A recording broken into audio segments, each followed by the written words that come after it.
Assalamualaikum warahmatullahi wabarakatuh.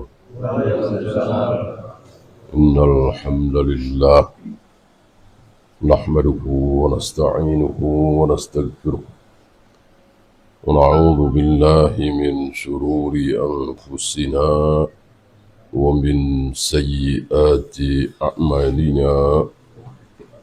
Man yahdihillahu fala mudilla lahu ومن يضلل فلا هادي له أشهد أن لا إله إلا الله وحده لا شريك له وأشهد أن محمدا عبده ورسوله وبعد.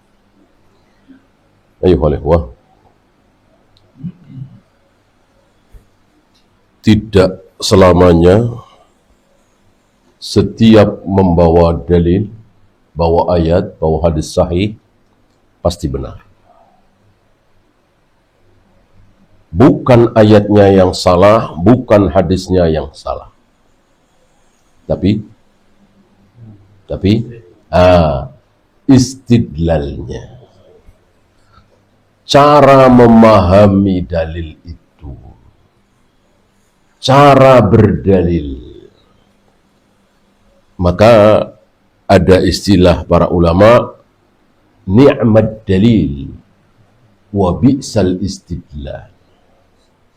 Dalilnya bagus luar biasa, tapi pendalilannya, istidlalnya buruk.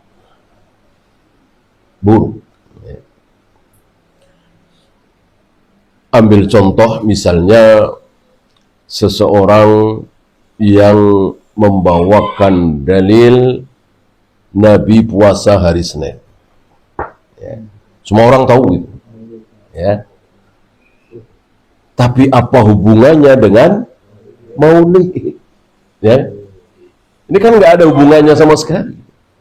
Tapi saudara-saudara kita yang merayakan Maulid, bahkan tokoh-tokoh mereka berdalil dengan itu.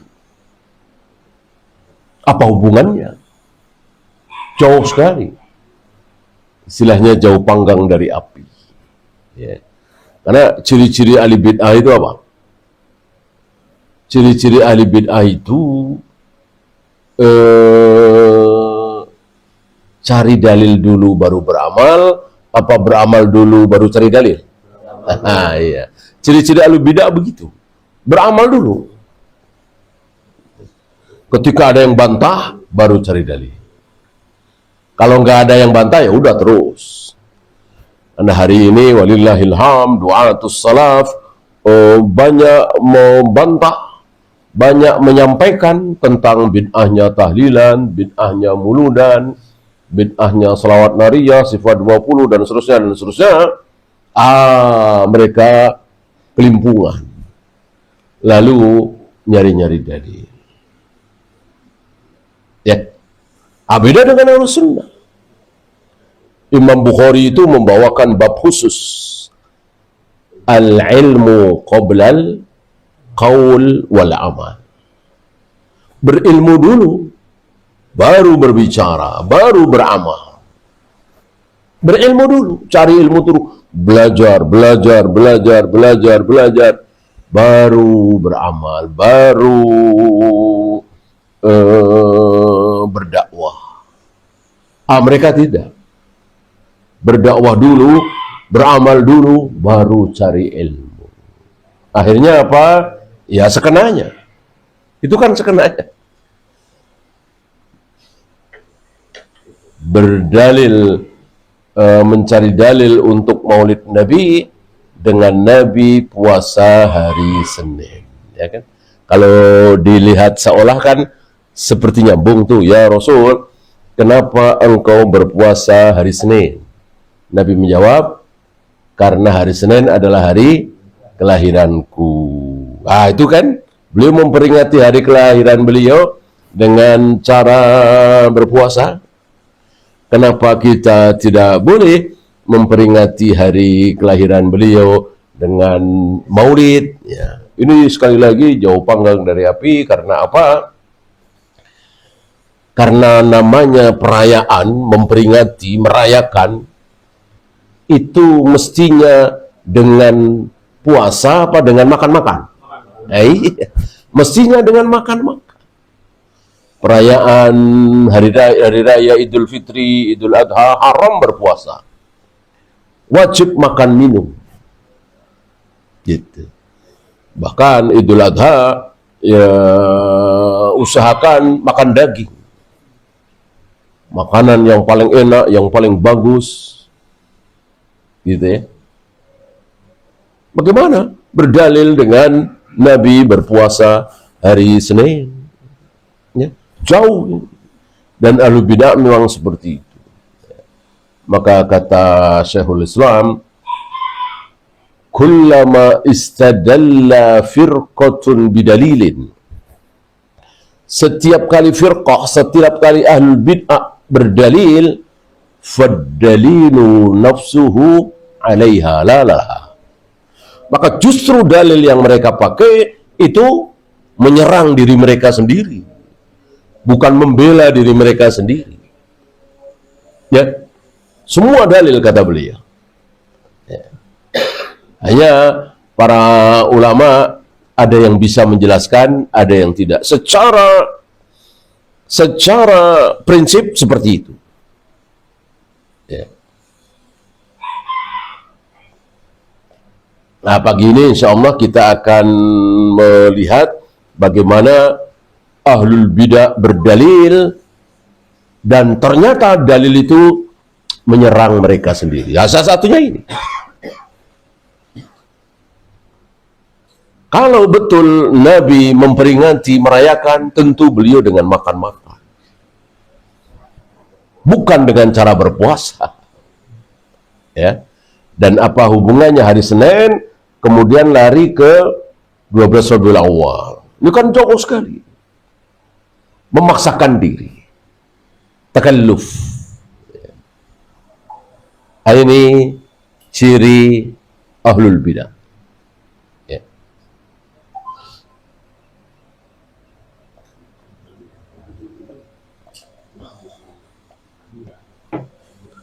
Contoh lain, mereka memakai ucapan Umar yang sangat terkenal. Ketika pertama kali kaum muslimin, para sahabat, berjamaah salat tarawih setiap malam di bulan Ramadan, padahal sebelum-sebelumnya tidak ada. Di zaman Nabi cuman beberapa malam saja, sama dengan di zaman Abu Bakar cuman beberapa malam saja berjamaah salat tarawih itu. Di zaman awal-awal Umar pun seperti biasa. Waktu itu Umar mengumumkan, mulai besok kalian jangan salat tarawih maksudnya, sebelum datang Tamim Ad-Dari atau Ubay bin Ka'ab. Dua orang sahabat ini ditunjuk sebagai imam. Mulai itu setiap malam full dari awal Ramadan sampai akhir Ramadan. Nah, demi melihat ini Rasul mengatakan, ini yang menggembirakan mereka Ahlul Bidah, yang bikin Ahlul Bidah serang, dan kalimat itu sahih. Kata-kata Umar itu ada di Bukhari, Muslim, dan lain-lain, sahih. Apa kata Umar? Ni'matu bid'ah hadhihi. Inilah sebaik-baik bid'ah. Berarti ada bid'ah yang baik. Kata siapa? Kata Umar. Dan didengar oleh para sahabat, ditulis oleh para ulama, gak ada yang membantah ucapan Umar. Sepertinya mereka di sini di atas angin. Maka mereka kemana-mana. Mau bantah Umar, orang-orang Salafi, bahwa semua bid'ah sesat. Ini Umar yang mengatakan, nikmatu bid'ah hadhihi. Gitu. Beberapa ikhwan kita menjawab dengan jawaban kurang tepat. Ya, ini kan udah kata Nabi, kullu bid'atin dalalah, kullu dalalatin finnar. Semua bid'ah adalah sesat, semua yang sesat tempatnya di neraka. Ucapan Umar nggak usah kita pakai. Ya, ini sepertinya benar tapi tidak benar. Kenapa? Karena seolah kita menyalahkan Umar, memojokkan Umar, mengatakan bahwa Umar nggak paham bid'ah. Tentu sangat mustahil ya. Sekali Umar nggak paham bid'ah. Insya Allah beliau paham betul bahwa semua bid'ah adalah sesat, semua yang sesat tempatnya di neraka, sebagaimana disabdakan oleh Nabi alaihi salatu wassalam. Lalu bagaimana ucapan beliau, nikmatu bid'ah hadhihi, sebaik-baik bid'ah ini nih, berjamaah salat tarawih. Gitu. Nah, yang jadi masalah, tidak ada satupun sahabat yang membantah ucapan Umar. Berarti ucapan Umar benar. Apakah bertentangan dengan ucapan Nabi? Tidak. Loh, tidak gimana? Orang Nabi mengatakan semua bid'ah sesat, semua sesat tempatnya di neraka. Tiba-tiba Umar mengatakan sebaik-baik bid'ah nih, ini bid'ah yang baik. Gimana jawaban ahlu sunnah?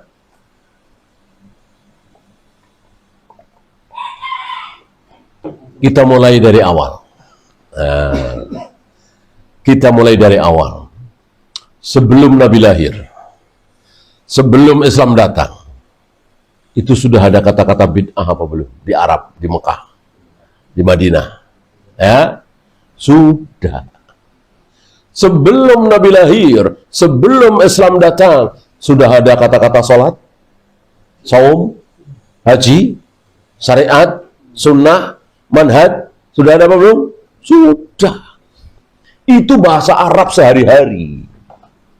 Ya, sebelum Islam datang, sudah ada kata-kata sholat. Apa artinya? Doa. Sholat itu doa. Ketika orang berdoa disebut sedang sholat. Sebelum Islam datang, sebelum Nabi lahir, sudah ada kata-kata saum, siam, soma yasumu siaman. Sudah. Artinya apa? Menahan. Saum itu menahan. Gitu. Ketika seseorang menahan diri, menahan apa? Disebut soma yasumu. Gitu. Sebelum Rasul datang, sebelum Rasul lahir, sebelum Islam datang, sudah ada kata-kata haji? Sudah. Apa arti haji? Mengunjungi. Ketika seseorang mengunjungi orang tuanya, misalnya hajja yahud, berhaji, mengunjungi. Ya. Begitu pula sunnah. Ketika seseorang meniti satu cara, ini sunnah nih. Sunnahnya begini nih. Nah, ketika Islam datang, kata-kata itu dipakai. Haji misalnya dipakai, artinya mengunjungi. Mengunjungi apa? Mengunjungi Ka'bah, tanah haram, tanah suci, gitu. Saum dipakai untuk apa? Maksudnya menahan diri dari makan, minum, jima, dan seterusnya. Ya.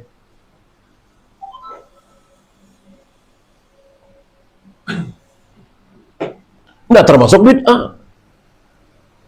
Sebelum Nabi datang, sebelum Islam datang, Nabi lahir, sudah ada kata-kata bid'ah.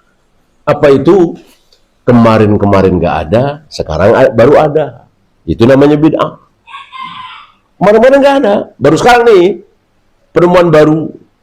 Apapun, berupa apapun, itu namanya bid'ah. Bahasa sehari-hari. Oh, bid'ah. Ya. Seperti ini bid'ah. Karena baru.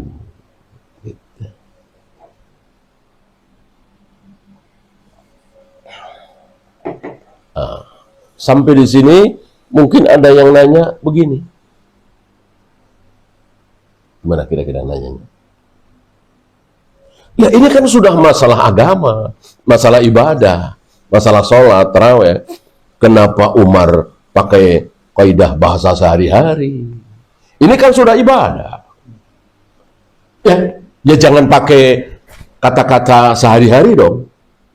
Ini kan sudah ibadah, kecuali kalau Umar berbicara tentang teknologi misalnya, ulama bicara tentang penemuan-penemuan masalah dunia misalnya, silakan pakai. Ini bid'ah. Ini kan masalah sholat, masalah ibadah. Mestinya pakai kata-kata dari Nabi, kullu bid'atin dolalah, kullu dolalatin finnar.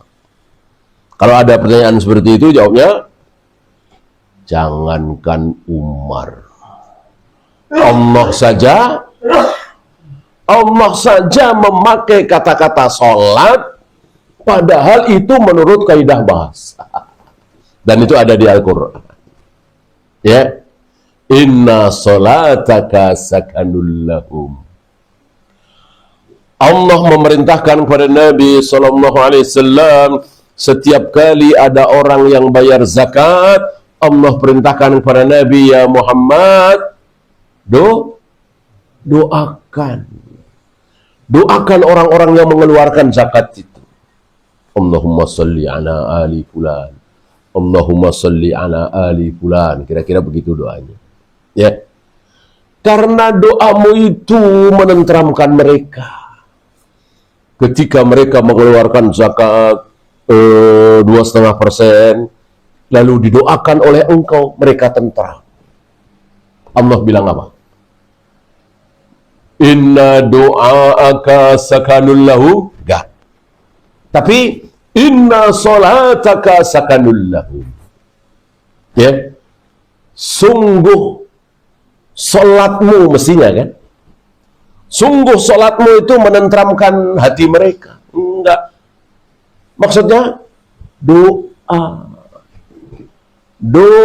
doamu itu menenteramkan hati mereka, ya Muhammad. Di kata-kata itu solat. Padahal yang dimaksud oleh Allah doa. Berarti dalam hal ini Allah masih memakai kaidah bahasa. Padahal sudah jadi solat. Sudah ada sholat. Sudah ada sholat subuh, sholat duhur, dan seterusnya. Kan sholat dulu baru zakat. Ketika awal disyariatnya kan sholat 5 waktu, zakat belum disyariatkan, belum ada. Nah, ketika zakat disyariatkan, lalu orang-orang datang pada Nabi bayar zakat, Nabi disuruh mendoakan mereka. Nabi Allah nggak bilang, doamu menenteramkan mereka, tapi sholatmu. Maksudnya doa. Bukan sholat subuh, sholat duhur menenteramkan mereka, enggak. Doa. Maka apa salahnya Umar dalam hal ini memakai kaidah bahasa, bukan kaidah ibadah mahdoh.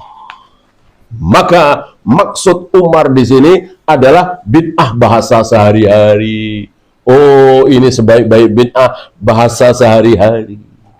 Bukan bahasa syar'i. Kalau mengikuti bahasa syar'i, Umar akan mengatakan, ini sunnah Nabi. Ini sunnah Nabi. Begitu, tidak bid'ah. Kalau kaidah syar'i. Umar mengatakan, nikmatu bid'ah hadhihi, sebaik-baik bid'ah adalah ini. Sekali lagi, itu kaidah bahasa, bukan kaidah syar'i. Ya. Kalau menurut kaidah syar'i, sekali lagi, itu bukan bid'ah. Itu sunnah. Lah sunnah gimana? Kan Nabi kan tidak setiap malam. Ini dirubah oleh Umar menjadi setiap malam. Sebulan penuh. Apa enggak bid'ah? Jawabnya kaidah yang sudah sering kita bahas. Apa? Al-hukmu yaduru bil illah. Ada man kana awjudan. Hukum yang ada ilatnya, ada alasannya, maka ketika alasan itu hilang, hukum pun hilang. Kalau alasan itu muncul, hukum pun muncul. Ya. Apa ilatnya khamr? Khamr itu menjadi haram, ilatnya apa? Alasannya apa? Memabukkan. Memabukkan. Maka yang jadi masalah adalah memabukkannya. Mau dibilang ini bukan khamar, ini obat, ini ekstasi, ini sabu, ini. Mau dikasih nama apapun, ketika ilatnya sama dengan khamar di zaman Nabi, haram. Ya, karena hukum yang ada ilatnya, maka ilat ada, hukum ada. Ilat nggak ada, hukum ya nggak ada. Gitu ya. Misalnya ada minuman, ya, minuman ini air es dicampur air jeruk, dikasih cuka apel misalnya, ditambahin jahe, ya, lalu ditulisin bir, mereknya bir, atau apalagi yang merek terkenal Homer apa? Topi miring misalnya kan, masih ingat antum ya, topi miring misalnya,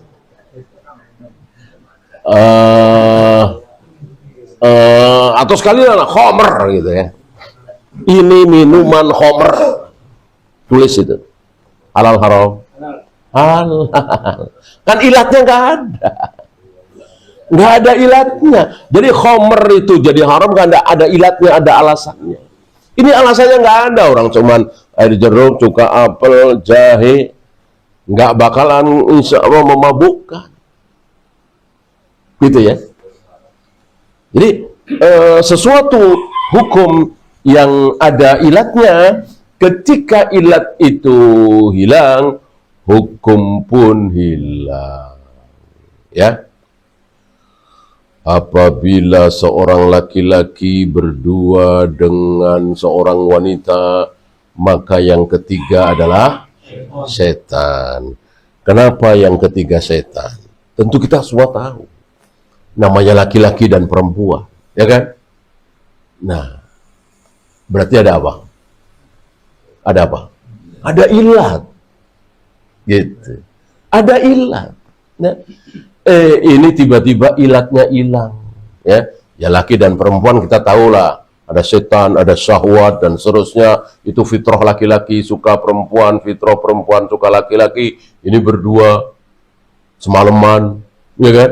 Tentu terjadi apa yang terjadi, setan luar biasa, ini tiba-tiba ilatnya hilang. Kenapa ilatnya hilang?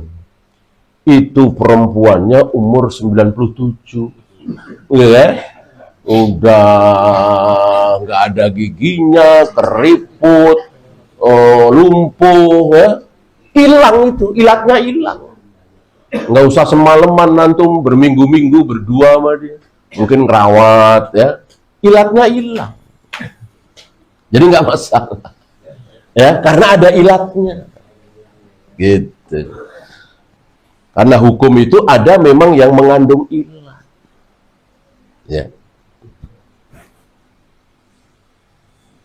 Kenapa kita disuruh melempar jumroh? Kenapa kita disuruh mencium hajar aswad? Kenapa kita disuruh tawaf 7 kali, sa'i 7 kali? Ada ilatnya nggak? Nggak ada. Yang ini nggak ada ilatnya. Maka nggak usah dipikir. Gitu ya. Nggak usah sa'i lagi, nggak usah tawaf lagi, nggak bisa. Itu nggak ada ilatnya. Akal kita tidak bisa mencerna. Kenapa harus mencium hajar aswad? Kenapa harus melempar jumroh? Kenapa harus tawaf, sa'i dan seterusnya. Ya. Azan, qomat.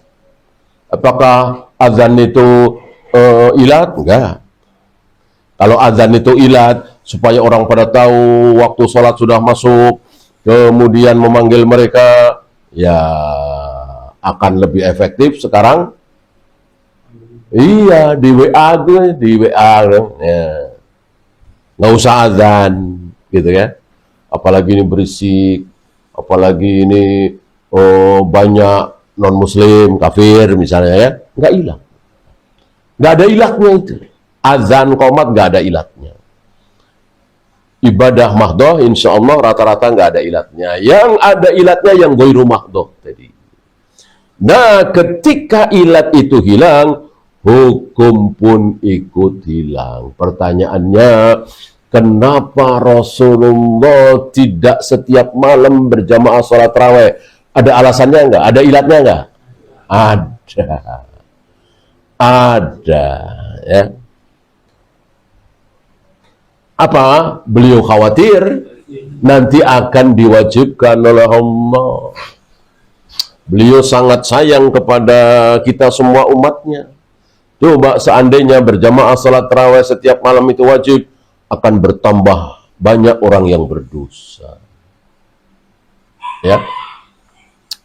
Yang tidak berjamaah salat isya saja banyak, padahal cuma 4 rakaat, ini 11 rakaat. Ayatnya panjang-panjang, tentu banyak yang akan tambah berdosa.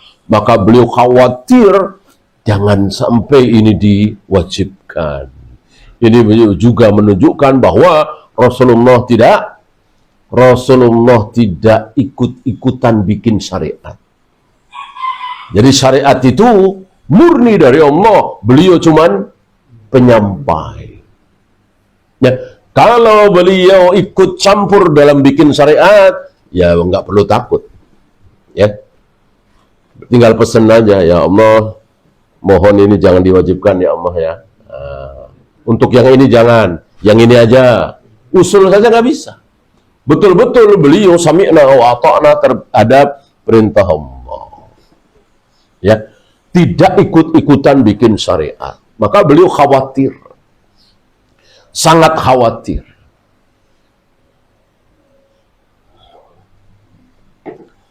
Orang pengen banget sholat menghadap Ka'bah saja, bentar-bentar mengadah ke langit, bentar berdoa. Ya, bukan semau beliau, padahal beliau merasa berat. Sholat kok membelakangi Ka'bah, menghadap ke Masjidil Aqsa, kan begitu awal-awal hijrah ke Madinah, ya kan? Kalau di Mekah justru malah nggak ada masalah. Ya. Waktu beliau di Mekah nggak ada masalah. Walaupun ketika di Mekah sudah ada sholat, kiblatnya kemana? Sama Masjidil Aqsa. Tapi nggak ada masalah. Karena apa? Iya, karena bisa sholat menghadap Masjidil Aqsa sekaligus menghadap Ka'bah. Orang Ka'bah di depan mata. Ya tinggal cari posisi saja. Gimana caranya menghadap Ka'bah sekaligus menghadap Masjidil Aqsa. Adapun di Madinah nggak bakalan. Karena Madinah itu di tengah-tengah antara Makkah dan Palestina, Masjidil Aqsa. Maka ketika orang Madinah menghadap Makkah, otomatis membelakangi Masjidil Aqsa. Ketika menghadap Masjidil Aqsa, otomatis membelakangi Ka'bah. Disitulah Nabi merasa berat. Maka beliau sangat berharap kiblat itu menghadap ke Ka'bah. Maka turun ayat, kami putuskan ke kiblat yang engkau sukai, yang engkau ridhoi. Ya, ini sangat-sangat jelas betapa beliau tidak ikut-ikutan membikin syariat. Makanya beliau khawatir kalau berjamaah salat tarawih setiap malam itu menjadi wajib. Oleh karena itu, beliau cuman 2 malam. Dalam sekali Ramadan itu, kadang 3 malam. Ya, beliau melewati Ramadan kan berapa kali? Nggak ingat? Kira-kira 8 atau 9 lah. Karena kutiba alaikumusiyam kama kutiba alal ladzina min qablikum itu turun kira-kira 2 tahun setelah hijrah. Kira-kira 8 tahun sebelum beliau wafat. Ya. Karena ada ilatnya, yaitu khawatir menjadi wajib. Karena trennya kan begitu. Ketika Allah mengharamkan sesuatu, ketika Allah mewajibkan sesuatu, itu diawali.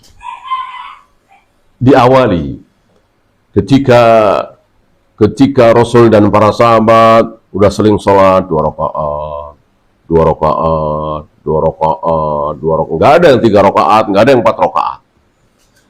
Kapan itu? Masih di Mekah. Mau pagi, mau sore, mau petang, mau malam, 2 rakaat, 2 rakaat, 2 rakaat. Ah, itu sudah terbiasa. Akhirnya Allah wajibkan sholat 5 waktu. Ya. Begitu pula ketika Rasul dan para sahabat sering saum, maka diwajibkan puasa Ramadan. Begitu pula ketika Rasul dan para sahabat semakin jauh dari khamar. Awalnya orang-orang tertentu saja yang nggak mau minum khamar. Karena di dalam khamar itu walaupun ada manfaatnya, tapi ada mudaratnya juga. Ya. Wa ismuhu ma akbaru min naf'ihi. Mudaratnya jauh lebih besar daripada manfaatnya. Cuman begitu kalimat awal. Nggak ada kata-kata haram, jauhi, nggak ada. Masih boleh, tapi berkurang banyak. Orang-orang yang mau berpikir, orang-orang yang bijaksana, nggak mau. Yang ngapain?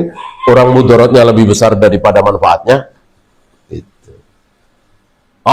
Ditambah lagi, la taqrabus salata wa antum sukara. Jangan sekali-kali salat ketika mabuk. Gitu. Makin banyak lagi yang jauh dari khamar.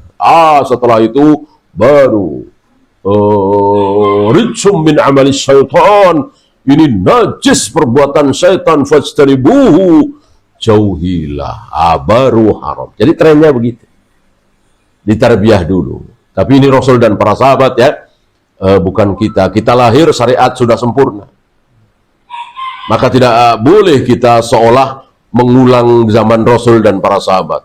Ini belum waktunya sholat 5 waktu nih. Masih periode Mekah nih. Masih belum tegak syariat Islam, belum tegak negara Islam. Nanti kalau sudah tegak negara Islam Indonesia, NII, baru ada sholat. Jadi seolah dia menjadi Rasul dan para sahabat. Ya, seolah wahyu masih turun, padahal sudah putus.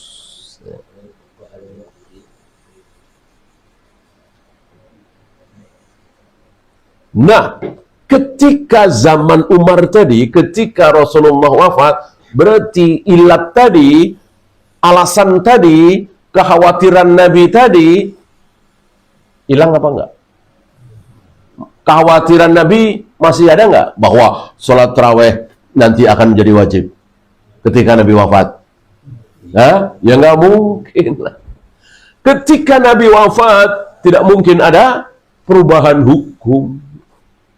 Ketika Nabi wafat, yang haram akan terus haram sampai hari kiamat. Yang wajib akan terus wajib sampai hari kiamat.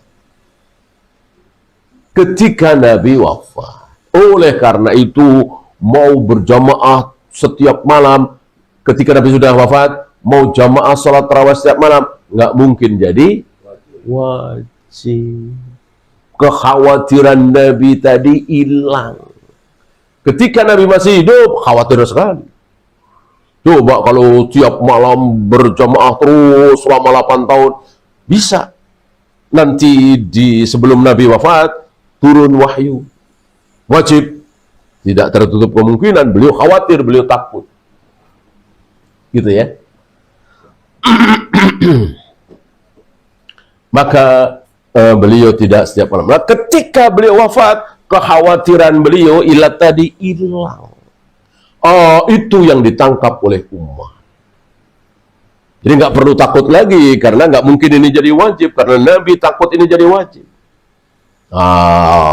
Mulailah sholat berjamaah setiap malam. Jadi ini tidak bid'ah, sunnah Nabi. Kenapa sunnah Nabi? Karena Nabi inginnya seperti itu. Hanya beliau khawatir jadi wajib, ada ilatnya. Gitu ya.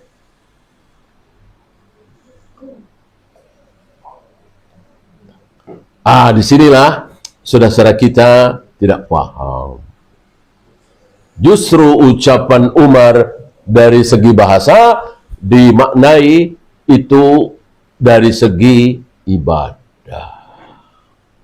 Sekali lagi, nggak mungkin Umar nggak paham bid'ah. Ya, Tentu Umar faham, iyyakum wa muhdatsatil umur, fa inna kulla muhdatsatin bid'ah, wa kulla bid'atin dhalalah, wa kulla dhalalatin finnar. Insya Allah Umar pasti faham ini. Ya, dan Umar yakin seyakin-yakinnya semua bid'ah terancam neraka. Gak ada yang baik.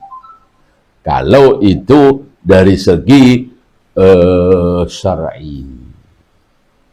Umar mengatakan sebaik-baik bid'ah ini adalah dari segi bahasa. Barangkali ini salah satu bukti ya. Salah satu bukti kebenaran Nabi alaihi salatu wassalam, seandainya ada Nabi lagi setelah aku, maka yang akan jadi Nabi adalah Umar. Ya, yang lain nggak kepikiran, Umar kepikiran. Dan setelah kepikiran ini, setelah Umar menentukan kebijakan ini, semua faham. Oh, gitu. Nggak nentang. Ya, jadi keduluan oleh Umar. Gitu. Dan banyak sekali keutamaan-keutamaan Umar yang menunjukkan kedalaman ilmu. Luar biasa kedalaman ilmu Umar.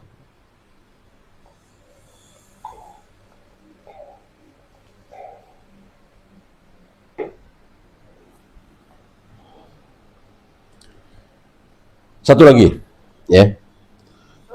Sebuah contoh bagaimana seseorang bawa ayat, bawa hadis sahih, tapi salah. Ya.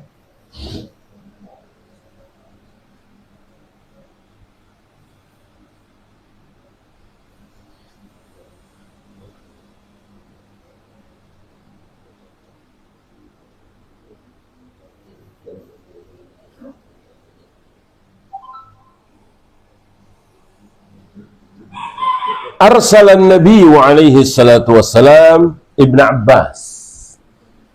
Ini lumayan masyhur kisah ini. Kisah ini, riwayat ini sahih dan menyenangkan orang-orang Rafidhah. Ya. Orang-orang Rafidhah senang sekali dengan kisah ini. Salah satu yang dibenci oleh Rafidhah adalah Muawiyah. Umumnya para sahabat, kecuali yang 6 atau 7 orang itu. Selain itu, mereka benci luar biasa, termasuk ini, Muawiyah. Ya. Jadi kisahnya begini. Rasul memerintahkan Ibnu Abbas untuk memanggil Muawiyah. Masih kecil Ibnu Abbas. Antum tahu Ibnu Abbas kan umurnya kira-kira 10 atau 9 tahun ketika Nabi wafat. Mungkin waktu itu 7 tahun, 6 tahun ya. Disuruh untuk memanggil Muawiyah. Pergilah Ibnu Abbas mencari Muawiyah, nggak lama balik ke Nabi, menghadap Nabi dengan mengatakan, "Ya Rasul, Muawiyah sedang makan." Sedang makan. Kata Nabi, panggil kemari. Panggil lagi, suruh kemari. Ya, barangkali Ibnu Abbas ke sana lagi, makanya udah selesai gitu kan. Pergi lagi, balik lagi, kata Ibnu Abbas, "Ya Rasul, masih makan." Gitu. Rasul kan bukan malaikat ya. Ya, sama dengan kita manusia, udah mulai kesal gitu ya. Nah, kata Rasul, suruh kemari, panggil lagi, suruh kemari. Betul, panggil lagi. Kemudian Ibnu Abbas menghadap Nabi lagi untuk yang ketiga kali dengan mengatakan, "Ya Rasul, masih makan." Ya. Allah memberikan rasa marah kepada Nabi. Ya, beberapa kali Nabi marah. Lalu Nabi apa mengatakan? semoga Allah tidak akan mengenyangkan perutnya. Menurut antum ini doa buruk apa doa baik? Ya, zahirnya buruk ya, tapi baik. Gitu. Tapi baik. Nah, sampai di sini orang-orang Rafidhah dan orang-orang yang nggak paham itu menjelek-jelekkan Muawiyah. Sementara Imam Nasa'i, Imam Tirmidzi ketika membawakan hadis ini, judul babnya apa? Keutamaan Muawiyah. Loh, keutamaan dari mana orang didoakan buruk bikin Nabi kesel? Nah, di sini yang mereka tidak tahu. Nabi sudah membuat perjanjian dengan Allah. Beliau sudah berdoa jauh-jauh hari kepada Allah. Apa doanya? Perjanjiannya apa? Ya Allah, aku manusia biasa, bukan malaikat. Tentu satu saat kesel, marah, keki, tersinggung. Oleh karena itu, seandainya aku marah, kesel, keki kepada seorang muslim, berarti sahabat ya, lalu aku mendoakan buruk, lalu aku mencaci, lalu aku memaki, maka rubahlah cacianku, makianku, doa burukku menjadi kebaikan. Itu sudah dikabulkan oleh Allah, doa beliau itu seolah sudah bikin perjanjian. Ya, maka setiap kali beliau marah-marah kepada seorang muslim, mendoakan buruk kepada seorang muslim, Allah ganti menjadi kebaikan. Oleh karena itu, pernah disaksikan oleh Aisyah, Rasulullah bertiga, ada tamu berdua ya, datang ke rumah Nabi, ke rumah Aisyah, ngobrol. Entah nih yang dua orang ini ngomong apa, Nabi marah, diusir oleh Nabi. Entah ngomong apa dua orang ini, ya, diusir oleh Nabi, Nabi marah. Setelah Nabi pergi dengan senyum, Aisyah mengatakan, ya Rasul, dua orang itu mendapatkan kebaikan besar.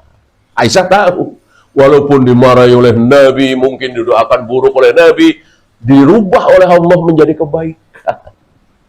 Saya kira tidak ada manusia seperti ini ya, mendoakan buruk diganti menjadi baik, mencaci, memaki diganti dengan kebaikan. Itulah Nabi kita Muhammad SAW.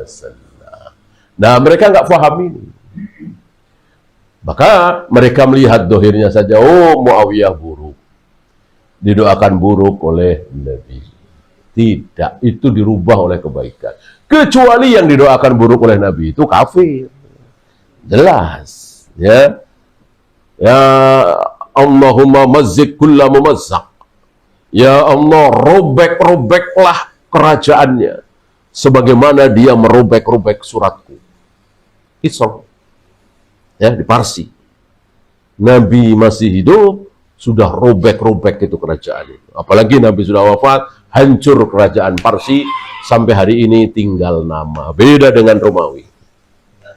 Romawi, Heraklius menghormati surat Nabi, menyanjung-nyanjung Nabi, bahkan seandainya para batrik, para pembesar mau mengikuti dia ngajak mereka masuk Islam.